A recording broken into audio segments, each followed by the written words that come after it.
it's game day, and let's take our giant stack of games over to our friend's house. But to take them over, you got to put them in a bag, and then you got to put them in the car, and you got to figure out so they don't fall over, and the components don't go all over your car. And it's just stressing me out thinking about it. You know what? Let's not worry about the big stack of game. Why don't we just take some small games over that are really easy to transport, and, well, they can even fit in your pocket. So today I'm going to show you the Paco games. This is the new series of games that are coming out. There is one already that has been successfully funded on Kickstarter, and you can buy them directly from the website. But these are the new ones that are going to be going on to Kickstarter very soon. So each game is about the size of a pack of gum.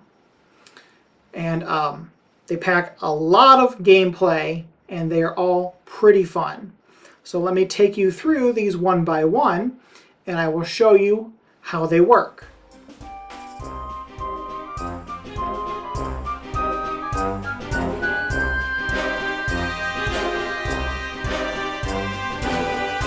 First game I'm showing you is Rum. Rum is all about collecting sets of rum bottles to try to get the most points at the end of the game. So every player will start off with one card from the shipwreck that you can use in either orientation. You will draw a card either from the shipwreck itself or from the beach, and you are trying to make sets of bottles. So if I was to draw that card, I replace the one on the beach with a face down card, and I go ahead and I play those out in front of me, saying I have two rum bottles that are blue. So I will go ahead and I will collect the the blue captain card, and place it on the 2 orientation. Go ahead and discard the cards that I used and shuffle that back up. If another player is to play a set of blue that has more in it, they're going to take the captain card from me, and they're going to place it in the orientation of the number of bottles that they have, up to 8 plus.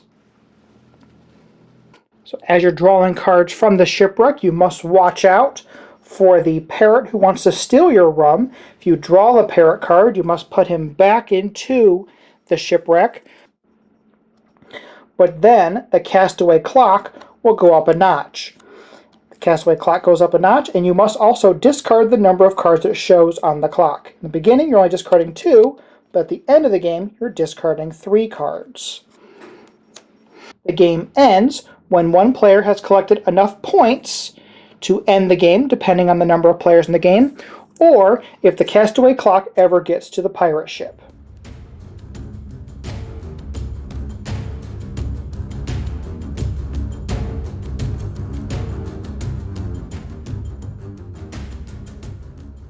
So the next game I'm showing you is Orc. Orc is all about territory control and trying to have the most territories on your side at the end of the game. So how the game works is that you'll have all these individual territories that you are fighting over. You will have a hand of some orc cards that are 2-sided, and what you will do is you will deploy some orcs to fight a battle. Now, you cannot deploy the same color orc to the same battlefield, so the white orcs cannot fight on the white battlefield, and the green orcs can't fight on the green battlefield, but you can mix that up. So what you'll do is the first players, they're going to go ahead and they're going to place down one of their cards on either orientation. So I'm going to go ahead, I'm going to use this purple orc. I'm going to have him fight on this white orc field. If you play a card with one orc face up, you draw 2 cards from any piles. If you end up putting the 2 orcs face up, you draw 1 card. So when you're playing your cards down, whatever color you chose to put on that battlefield is the same color that you must continue with, so you can't mix and match.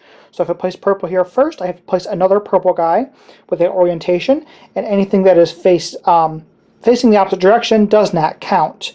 My opponent must play a different color than the color that I played and a different color than the battlefield.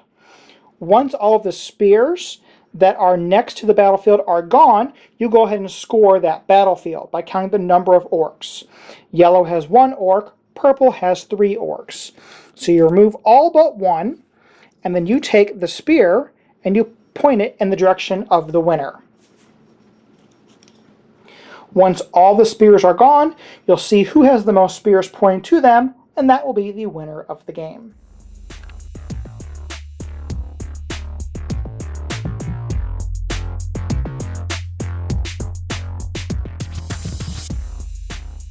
The next game up is Gym.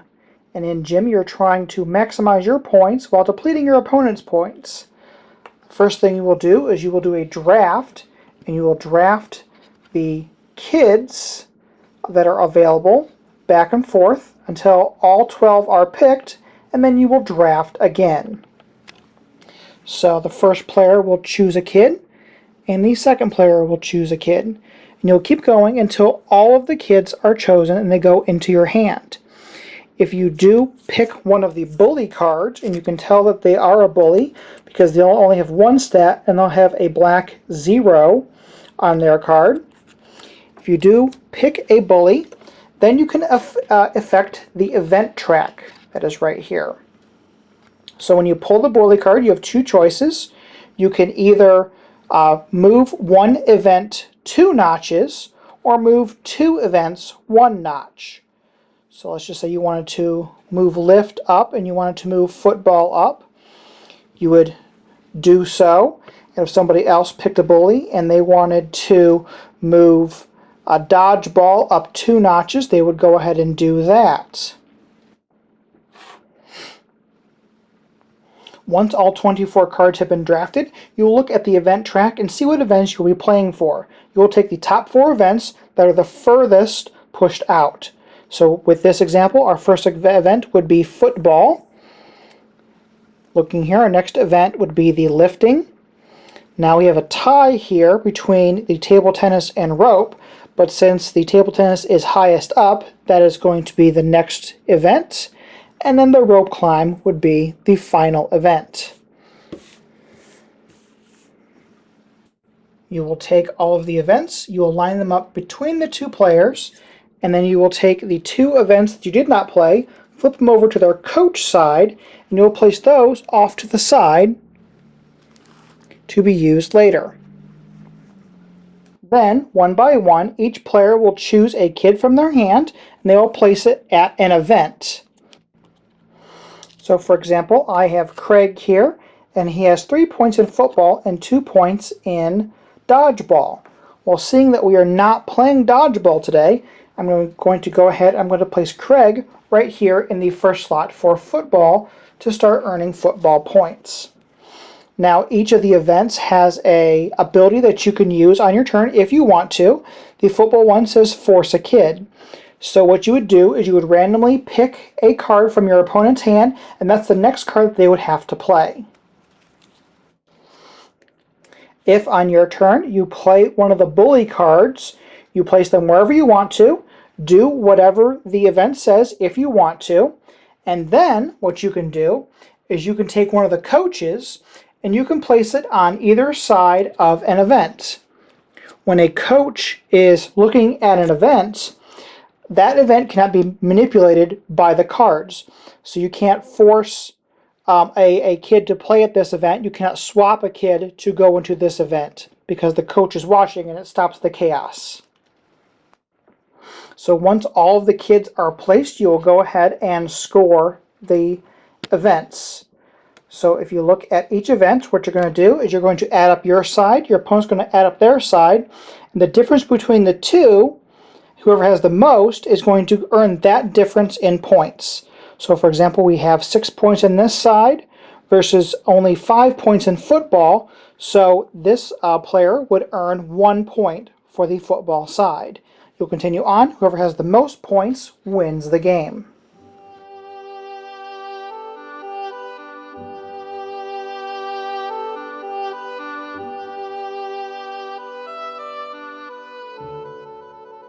The last game is Sow. Sow is a Mancala style game where you're trying to get the best bouquet out of the garden. So you will set up the board just like this. So on your turn, you are going to go in the direction of the windmill. So the windmill always starts on this green side. So you're going to start going clockwise. And you're going to pick any set of seeds. And let's just say I pick this set of seeds. You will take both of these into your hand, being careful to keep them on this side without exposing the flower that is on the back. And you're going to distribute them one at a time in the direction of the windmill to each of the plots right next to it in any order that you wish.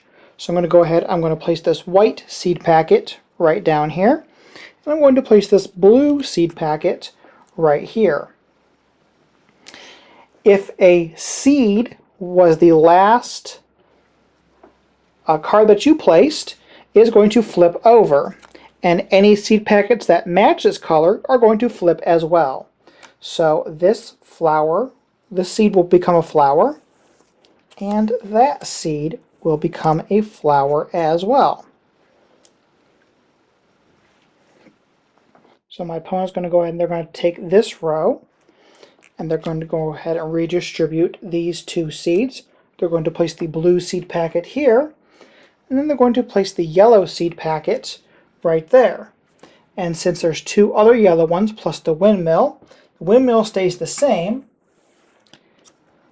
but these all get flipped over to their flower side.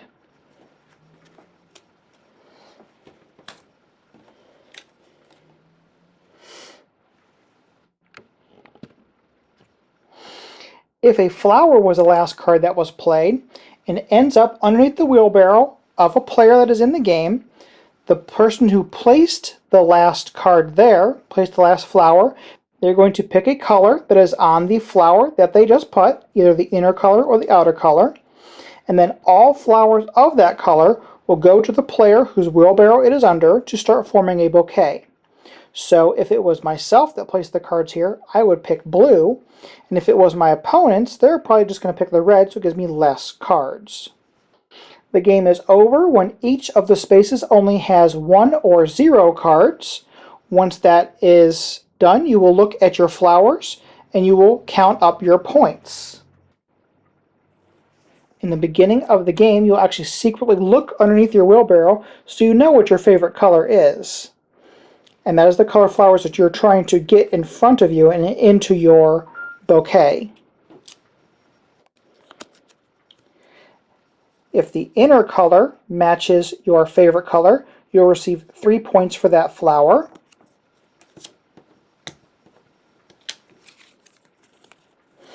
If the outer color matches that, you'll receive 2 points for that flower. And if it matches nothing, you'll get 1 point for that flower. So those are 4 of the games that are going to be available in this Pack-O Games Kickstarter. So these are really, really cool. I really like the concept of the Pack-O games. I was able to preview the first set of them back when I was just doing written reviews, and I really enjoy how unique and different each game is, but still they're only this micro size and able to fit into your pocket really easily. So it's real easy to transport. You know, I got 4 totally different games that play completely differently, have a variety of gameplay and options, and these are just really cool and really fun. And it's kind of fun to pull up, like, hey, I got a game, and you pull up this little thing, and they're like, oh, that can't be a game, and they are really, really fun. So definitely check these out on Kickstarter. There'll be a link down below for them, and you'll be able to go ahead and back them once they go live. And as I always say, please do not forget to share, like, subscribe, and help support Cloak and Meeple. My subscribe button is right down there, and my support link is right over there.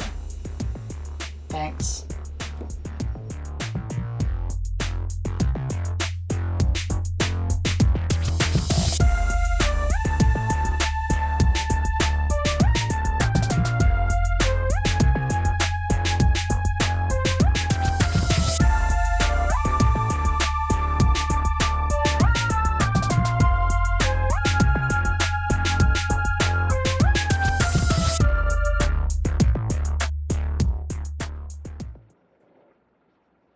The last game is So, and So is a Mancala style.